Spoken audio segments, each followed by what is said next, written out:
ఓం నమ శివాయ. శివాయ గురవే నమః. శ్రీమాత్రే నమః. పవిత్ర కార్తీక మాస శుభాశిష్యులు తెలియపరుస్తూ శివభక్తులకు ఆనందదాయకమైన కార్తీక మాసంలో ఒక దివ్యమైన ఒక శివాలయాన్ని గురించి చెప్పడానికి నేను మీ ముందుకు వచ్చాను. నా పేరు ఆదినారాయణ. నేను ఉండేటువంటి ఈ ప్రాంతంలో గుంటూరు జిల్లా తుళ్ళూరు మండలం మల్కాపురం అనే గ్రామంలో పూర్వం 1216 సంవత్సరంలో కాకతీయుల కాలం నాటి రాణి రుద్రమదేవి గణపతి దేవుడు వాళ్ళు పరిపాలించిన ప్రాంతంగా ఈ ప్రాంతాన్ని వారు ఇక్కడ ఉన్నటువంటి ఈ మల్కాపురం అనే గ్రామంలో ఈ రుద్రేశ్వర స్వామిని ఒక శివాలయం నిర్మించి వారు కులగురువైన విశ్వశంభు గురువు గారికి ఈ ఆలయాన్ని 500 ఎకరాలతో దానదత్తం చేశారని చరిత్ర చెబుతుంది. ఆ తర్వాత వారి కాలానికి తర్వాత ఇక్కడ జరిగినటువంటి ముస్లిం పరిపాలన కానీ క్రిస్టియన్ పరిపాలన కానీ ఆ తర్వాత జరిగినటువంటి యుద్ధాల్లో ఈ ఆలయం దగ్గర ఉన్నటువంటి నిధులు ఏవైతే ఉన్నాయో అవన్నీ తీసుకెళ్ళేటువంటి పరిక్రమలు ఈ ఆలయాన్ని ధ్వంసం చేశారు. ఈ దాదాపుగా 800 సంవత్సరాల నుంచి ఈ ఆలయం ఇట్లాగే ఉన్నది. తర్వాత 2011లో ఈ ఆలయాన్ని ఇక్కడ ఉన్న గ్రామస్తులు గ్రామ పెద్దలు సహకారంతో ఒక శివలింగాన్ని అమ్మవారిని ప్రతిష్ఠ చేశారు. ఒక గణపతి స్వామి, సుబ్రహ్మణ్య స్వామి, నందీశ్వరుడు, క్షేత్రపాలకుడు కాలభైరవ స్వామి ఇక్కడ మీరు చూస్తున్నటువంటి ఈ నాగశిల ప్రతిష్టలు జరిగినాయి. 2011 నుంచి ఇక్కడ పూజలు అందుకుంటున్నారు స్వామివారు అమ్మవారు. అప్పటి నుంచి కూడా ఈ ఆలయం ఇలాగే మరుగున పడిపోయి ఉంది. ఇక్కడ చేసేటువంటి అర్చకులు కానీ పరివారం కానీ ఎవరూ లేరు. దీనికి ఒక రూపాయి ఆదాయం కానీ కొద్దిగా భూమి ఉన్నది కానీ దీన్ని అంతా కూడా చుట్టుపక్కల నివాసాలకి ఏర్పాటు చేసుకున్నారు. కాలక్రమేణా 800 సంవత్సరాలుగా ఈ ఆలయం ఎట్లాగే ఉంది. ఇక్కడ మీరు చూస్తున్నటువంటి ఈ పానమట్టము రుద్రమదేవి కాలంలో ఈ గుళ్ళో ప్రతిష్ఠ చేసి ఆ అయ్యవారు పూజలు అందుకున్నటువంటి పానమట్టం. 2011లో పునఃప్రతిష్ఠలు చేసినప్పుడు ఈ పానమట్టాన్ని తీసి పక్కన పెట్టడం జరిగింది. 13 సంవత్సరాలుగా ఈ పానమట్టం అట్లాగే ఉంది. గాలికి ఎండకి వానకి తడుస్తూ అట్లాగే ఉంది. ఈ ఆలయాన్ని పునరుద్ధరించాలని నా సంకల్పంతో స్వామివారికి నేను విశేషమైన సేవ చేస్తున్నాను. 1 రూపాయి కూడా నేను ఆశించకుండా ఇక్కడ సేవ చేస్తున్నాను. ఈ ఆలయాన్ని అభివృద్ధి చేయాలనే సంకల్పంతో నేను ఇక్కడ పూనుకుని ఉండి రోజు అర్చనాభిషేకాలు చేస్తున్నాను.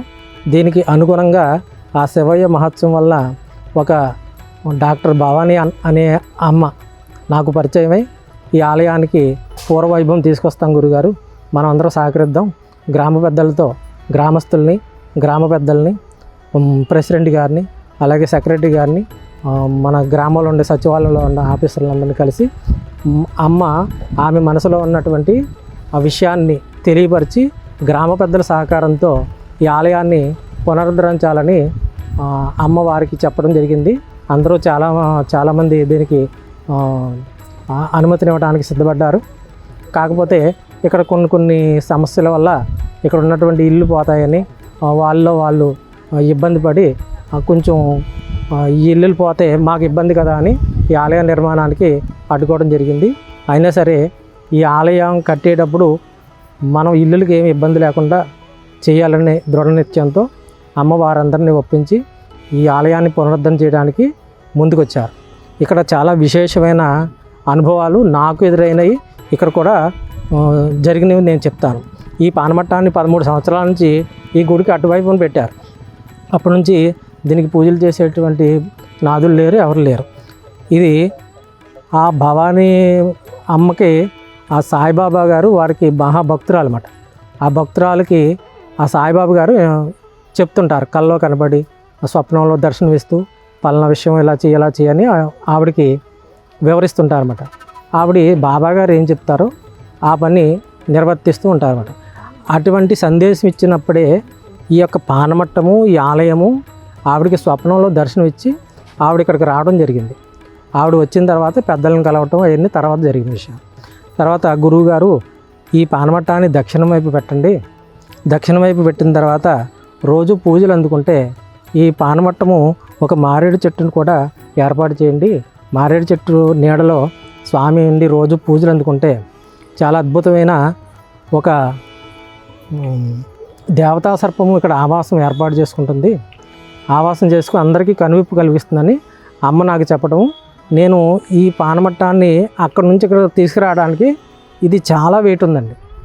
2 కాదు 4 కాదు 6 పట్టుకున్న కదలని పానమట్టము క్షమించమని వేడుకుని ఓం నమః శివాయ మంత్రంతో ఆ పానమట్టాన్ని జాగ్రత్తగా తీసుకొచ్చాం. అప్పుడు 2 కదిలిస్తే కదిలింది. అంతటి మహత్వం ఈ పానమట్టానికి ఉంది. ఈ పానమట్టము రుద్రమదేవి వారు ప్రతిష్ఠించినటువంటి పానమట్టము ఇది కాశీ నుంచి తీసుకొచ్చారని చెప్తారు. అందుకే వారు ప్రతిష్ఠించిన శివాలయాల్లో కాశీ విశ్వనాథుడిగా పేరు నామకరణం చేసి పూజలు అందుకోబడుతుంటాయి. తర్వాత ఇక్కడ ఏర్పాటు చేసిన కొద్ది రోజుల్లోనే ఈ వెనక భాగంలో ఉన్న పుట్ట చానాల నుంచి కూడా సమాంతరంగానే ఉంది.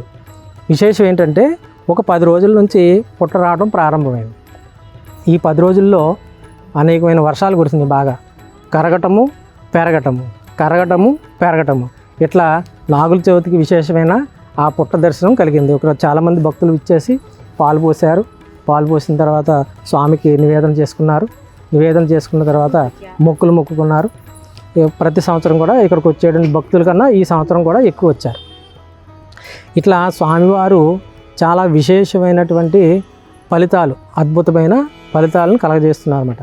ఇక్కడికి వచ్చినటువంటి భక్తులు వారు ఏవైతే కోరుకుంటారో వారికి కొంగు బంగారమే నేను ఉంటానని అమ్మకి స్వప్నంలో సాయిబాబా గారి ద్వారా స్వామి సెలవిచ్చినట్టు ఆ డాక్టర్ అమ్మగారు సెలవిచ్చారు.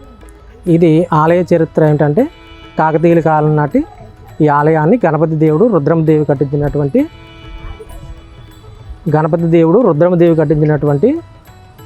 అమ్మ రుద్రమదేవి పట్టాభిషేకం రోజున ఈ ఆలయాన్ని విశ్వశంభు గురువు గారికి కాస్త భూమినిచ్చి దానదత్తం చేశారన్నమాట.